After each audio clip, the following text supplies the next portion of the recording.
هو ما جابش دين، لأنه مع علماء العالم كله لم يقروا ان دي فتوى. ده الكلام ده لو كان فيه دين، يعني في صحيح الدين موجود عندي واستخدمه، لكن هو ما جابش. دي حاجة تخص حد القذف، وده معروف في الشريعة الإسلامية. إذن هو أراد أن يجامل النظام على حساب صحيح الدين، منطوق الدين، فهو فأخطأ. أنا كان دوري أن لابد أن أنا أتقدم بشيء جديد. تقدمت بطلب عاجل لمذكرة أطلب فيها الاعتذار، أن أعتذر. ليه؟ لأن الشخصية مهما كان إحنا برضك ده بيمثل عمامة الإسلام والدين ومنارة العلم في مصر، وللأزهر مكانة في العالم الإسلامي. فلما يراجع نفسه ويعتذر ده تبقى موقف جيد، لكن للأسف الشديد هو أصر وقال ردا على الصحفيين اللي طالبوا بعزله، قال له أنا جاي من بيت أبوك، طلبات الأحاطة اللي قدمت مش هتهز شعرة من شعر رأسي. جه عشان مجمع البحوث الإسلامية يكتبوا رد في صورة جيدة، أصر إن هو اللي يكتب البيان بنفسه، ورفعت الجلسة وخد البيان يكتبه بنفسه، ووضع مجمع البحوث الإسلامية في حرج باعتباره إنه رئيسه. إذا النقطة الثانية احنا مش يعني عايزين، هو رد بردود لا تتناسب مع مكانته كشيخ ازهر، يعني ما يقولش انها ما هزتش شعره مني وانا مش جاي من بيت ابوهم. اصراره هو لو ترك لمجمع البحوث الاسلاميه يصيغ، لا شك احنا في نفس الوقت واحنا قاعدين دلوقتي رغم اعترافنا ان شيخ الازهر اخطا، لكننا لا نسعى ان ننال من شيخ الازهر. لو اعطى لمجمع البحوث الاسلاميه العلماء ان هم يصيغوا البيان كانوا هيدوا الحق لشيخ الازهر ومكانته، وفي نفس الوقت ان اي حاجة فيها خطأ يتراجعوا فيها. ليه؟ عشان دي قبلة العلم على مستوى العالم الاسلامي. انا بتكلم باسم الدين يا جماعة، بتكلم باسم.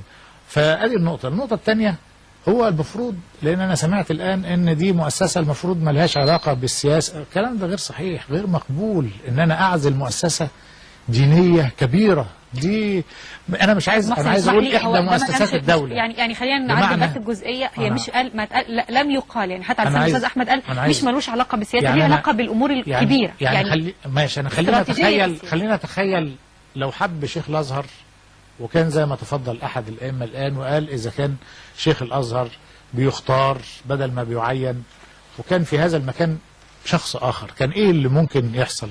اللي نتخيله ايه؟ ان في عندنا ازمه موجوده بين النظام وبين الجماعه الصحفيه، تتمثل في تغليظ عقوبه كلنا بنطالب فيها، ان احنا ما تبقاش في عقوبه النشر اي حاجه فيها حبس، لا فيها عقوبات اخرى. في الوقت اللي بيحصل فيه ازمه يبقى دور رجل الدين، الرجل العالم بالاخلاق والقيم، انه يبقى ينصح، يقرب وجهات النظر وينصح هذا وذاك. يبقى النصيحه مقدمه للجماعة الصحفية إذا كان هو يريد أن يقدم نصيحة، والنصيحة مقدمة للنظام متمثلة في رئيس الجمهورية.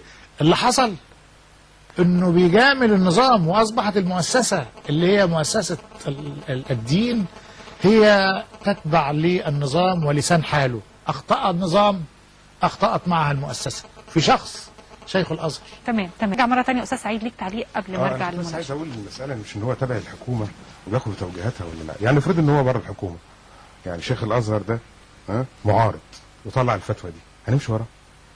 يبقى هنا السؤال، هل احنا بنمشي ورا فتاوى رجال الدين؟ الدوله دي ماشيه ورا فتاوى رجال الدين ولا لا؟ لان قبل كده، وانا قلت ده من شويه، نائب في مجلس الشعب محسوب على الاخوان، يعني مستقل عن الحكومه، هو بقى معارض ليها، وقال طالب باستبدال عقوبة الحبس بعقوبة الجلد. طيب هنا بقى لازم نسأل نفسنا سؤال، احنا في البلد دي نمشي ورا ايه؟ نمشي ورا دولة مدنية ولا نمشي ورا رجال دين؟ لما يقولوا فتوى لصالح النظام نبقى ضدهم، ولما يقولوا فتوى ضد النظام نبقى معاهم. لا، يعني لازم نحدد موقفنا، وبالتالي احنا موقفنا ايه؟ يعني مثلا هديك مثال تاني، البرنامج اللي مقدمينه الاخوان برنامج سياسي بيقول ايه؟ بيقول ان احنا عندنا مجموعة من العلماء فوق البرلمان وفوق كل مؤسسات الدولة، العلماء يقولوا لنا نمشي حياتنا ازاي، هل احنا هنقبل ده ولا لا؟ يعني احنا دوله حديثه ولا مش دوله حديثه؟ احنا دوله دينيه ولا دوله مدنيه؟ دي الاسئله الاساسيه. استاذ سعيد اسمعني، لازم نخرج من ده، لان الدوله دي بتتدين من سنه 54. يعني الدوله مش المواطنين. في فرق ما بين، انا ما بتكلمش هنا على ان المصريين يتدينوا، لا بالعكس، ده حاجه ايجابيه جدا وعظيمه جدا، ويبقى عندنا مؤسسات دينيه، كل ده عظيم جدا. يتدينوا بمعنى ان هم يكونوا اقرب ما يكون للناس اللي بيمثلوا دينهم.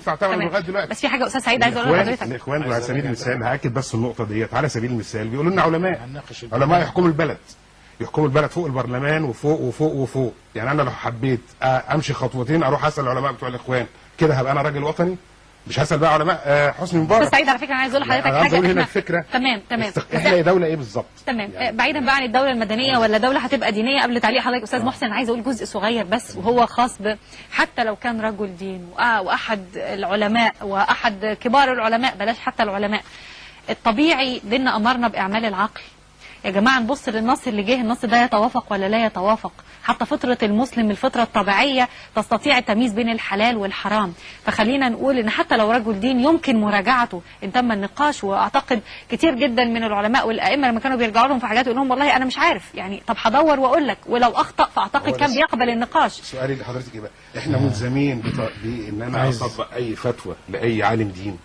هي الالزام. تمام استاذ محسن تعليق حضرتك يعني. بس بعيدا عن البرنامج السياسي لجماعه الاخوان، احنا بنتكلم في جزئيه خاصه. شيء طبيعي، ما انا مش عايز اخش في البرنامج ولا كان ينبغي للاستاذ سعيد ان احنا نخرج من نقطه جوهريه واضحه. بس على فكره واعتقد الخط بينهم كان ان ده اعمال دين برضه في السياسه. لا كلمه اصل ما عملش الدين، ما انا قلت ان الشيخ الازهر لم يعمل الدين. يعني لو كان ده فتوى دينيه صحيحه واعمالها كان مقبولا ان نقول، لكن دي مجامله للنظام لاستقوائه على ضرب الصحفيين باسم الدين، وهذا خطأ.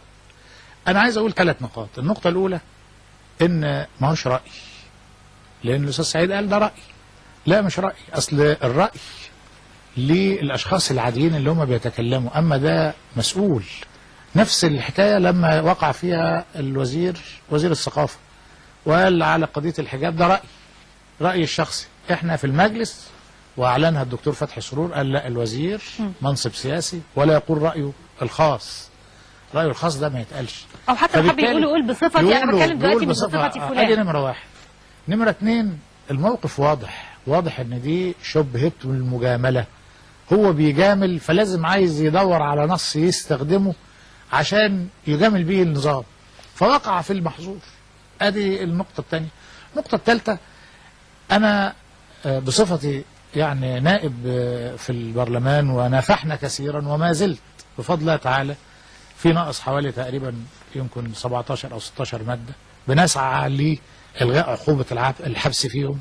احنا نافحنا كثيرا في الدورة قبل الماضية، وكان ما نسب للأستاذ علي لبن كان تأويل صحفي لم يقدم كتابة ولا اقتراح برغبة ولا اقتراح بتعديل مشروع قانون ولا أي حاجة. لكن اللي أنا عايز أقوله إيه؟ إن أنا مش عايز أخرج من دائرة الرأي الشخصي والرأي المسؤول بتاعي. الرأي المسؤول لا يمكن السكوت عنه. تمام. والرأي الشخصي في الجرايد يا أستاذ سعيد الناس بتكتب ليل نهار. تمام. على فكرة بالمناسبة احنا هنرجع من الجزئية الخاصة بمطالبة أحد نواب الإخوان بتطبيق عقوبة الجلد، لأنه برضو كان المفروض لو ما كانش ده رأيه وده تم تأويله وكان رد. أجي لحضرتك أستاذ محسن تعليق حضرتك، ومعاه كمان حضرتك قول لي توقعك لمصير طلبات الإحاطة والأسئلة والبيانات العاجلة التي قدمت. يا ترى هيتم الانتقال إلى جدول الأعمال إن تم مناقشتها ولا لن يتم الالتفات إليها من الأساس؟ يعني أنا عايز أقول لحضرتك حاجة، وده برضك أنا بقوله الحمد لله للناس. إحنا في مصر ما زال إلى الآن في علماء أجلاء بيقولوا كلمة الحق طبعا. وإحنا شفنا نماذج عقب عودة الرئيس مبارك من حادث أديس أبابا، شفنا كيف قال له الشيخ الغزالي عليه رحمة الله وكيف قال الشيخ الشعراوي له كلمة الحق. شفنا آخرين زي الأستاذ عمر التلمساني أمام السادات، وفي نماذج موجودة، وفي الجماعة الصحفية الآن اللي بتقوم بدور كبير جدا الممثلة في الصحف المستقلة وصحف المعارضة.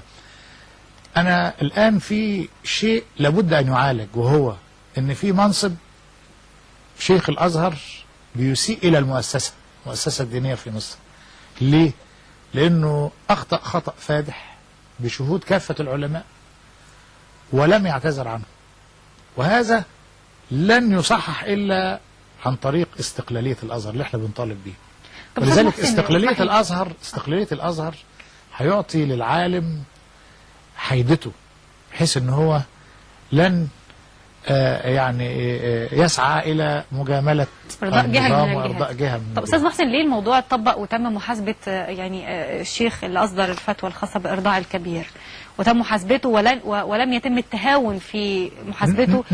وليه شيخ الازهر يبقى فوق المساله طالما الاثنين بيتكلموا باسم الدين؟ ما احنا حد وتم الاهتمام برايه.